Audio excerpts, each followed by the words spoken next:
देखेंगे जो कि अमेरिका से है, जहां पर अमेरिका के जॉर्जिया में भारतीय छात्र की हत्या को अंजाम दिया गया है। पीट पीट कर उसे मौत के घाट उतार दिया गया। एक भारतीय छात्र की हत्या कर दी गई। सर पर हथौड़े से 50 बार वार किया गया। ये देखिए सीसीटीवी फुटेज सामने आया है।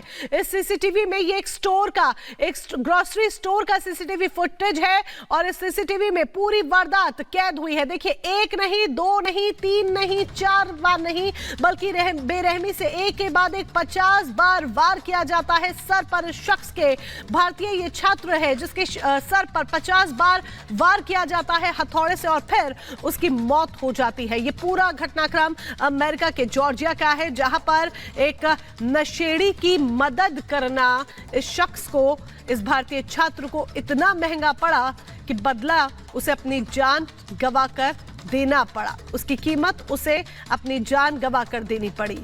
ये पूरी वारदात सीसीटीवी में कैद हो गई है।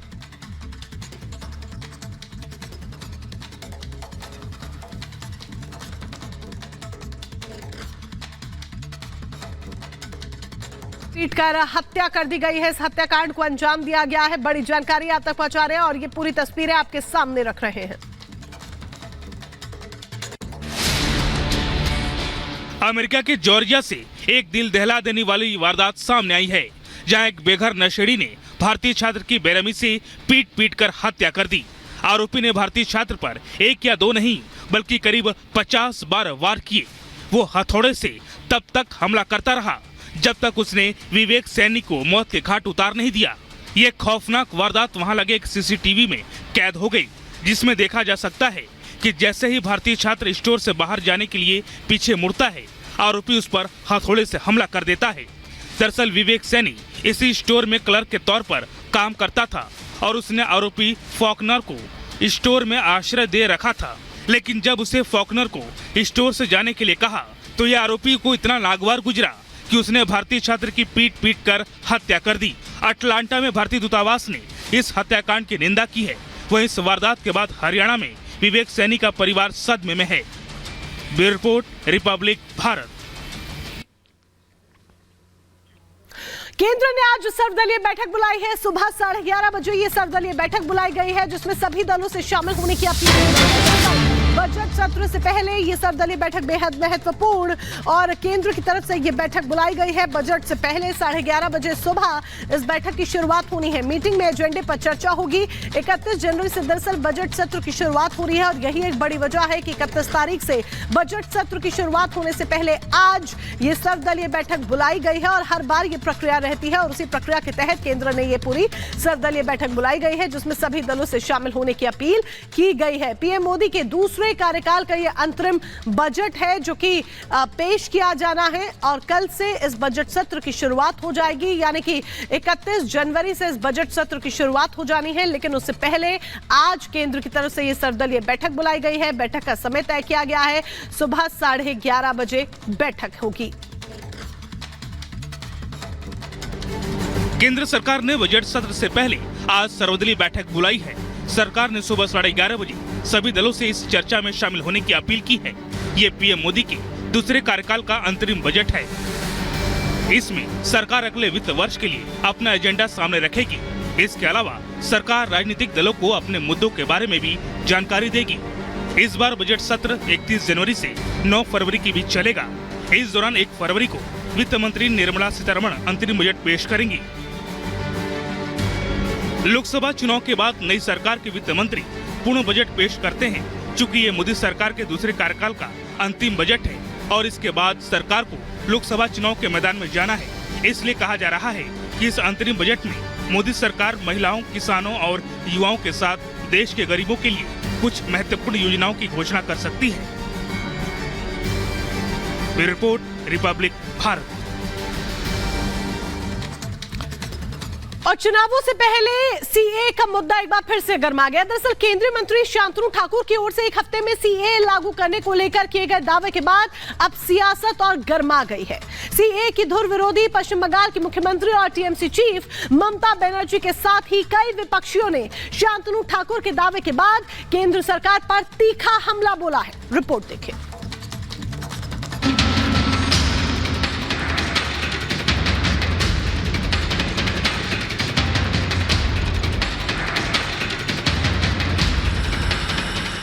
भारत की तरक्की के लिए मोदी सरकार ने एक के बाद एक बड़े कदम उठाए, लेकिन इस बीच CAA यानी नागरिक संशोधन विधेयक और UCC यानी यूनिफॉर्म सिविल कोड को लेकर खबर सामने आई है।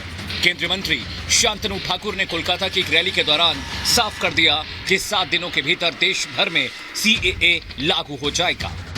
आगामी 1 सप्ताहेर मध्य ভারতবর্ষে সিএ লাগু হবে এই গ্যারান্টি আমরা আজকে এই মঞ্চ থেকে দিয়ে গেলাম। আগামী 1 সপ্তাহের মধ্যে ভারতবর্ষ পশ্চিমবঙ্গ সহ ভারতবর্ষের প্রত্যেকটা স্টেটে सीए लागू হবে। अब शांतनु ठाकुर के बयान पर सियासी गलियारे में घमासान छिड़ गया है। बंगाल में अब तृणमूल कांग्रेस खुलकर CAA के खिलाफ खड़ी हो गई है। TMC नेताओं का कहना है कि CAA किसी भी हाल में लागू नहीं होने देंगे।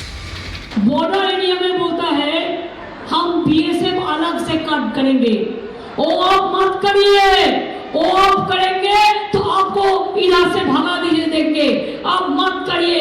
आप कहो हमारे पास रेशन कार्ड है, हमारे पास स्कूल का सर्टिफिकेट है, हमारे पास काम करने का सर्टिफिकेट है।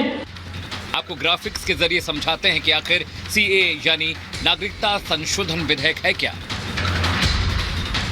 पड़ोसी देशों के अल्पसंख्यकों को नागरिकता, पाकिस्तान, बांग्लादेश, अफगानिस्तान का नाम, हिंदू, ईसाई, सिख, जैन, बौद्ध, पारसी पर लागू।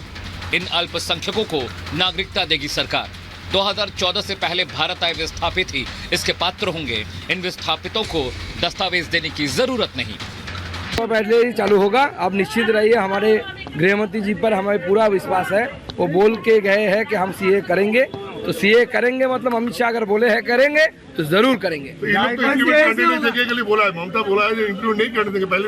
ममता बनर्जी के इख्तियार में आता ही नहीं।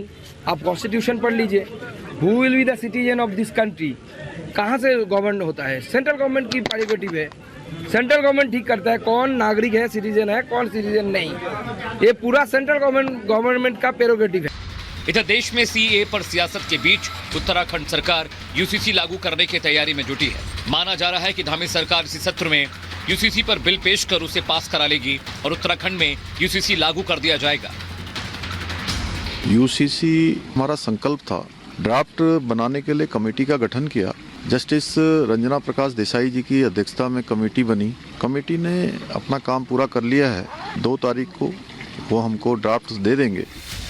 उत्तराखंड में UCC की तैयारी, 2 फरवरी को ड्राफ्ट रिपोर्ट पेश की जाएगी। CM पुष्कर धामी ने इसकी जानकारी दी है। आगामी विधानसभा सत्र में इस बिल को पेश किया जाएगा। सदन से पास होने के बाद UCC लागू कर दिया जाएगा। एक तरफ बीजेपी जहां CAA और NRC को देश की जरूरत बता रही है, तो वहीं कांग्रेस CAA के खिलाफत पर अड़ी हुई है। शांतनु ठाकुर जी ने जो बोला है कोई गलत नहीं बोला है। ये देश की मांग है नागरिकता कानून। रोहिंग्या टाइप के लोगों को बुरा लगेगा, जिसको लोग अपने कलेजा में सटा के रखे हैं उन लोगों को बुरा लगेगा, या जो घुसपैठिया होगा उसको बुरा लगेगा, या उसको जो कलेजा में सटा के रखे हैं। अब ये हवाई बात पे यहाँ इनके मंत्रियों की कोई पूछ तो होती नहीं। वो क्या बोल जाए क्या ना बोल जाए, मंत्री तो बस संख्या बढ़ाने के लिए लाल बत्ती लेकर चलने के लिए, उनसे नीतियों से क्या मतलब। देखिए CAA पास हुए 2 साल हो गए, 2 से ज्यादा ही हो गए। अब जब पार्लियामेंट से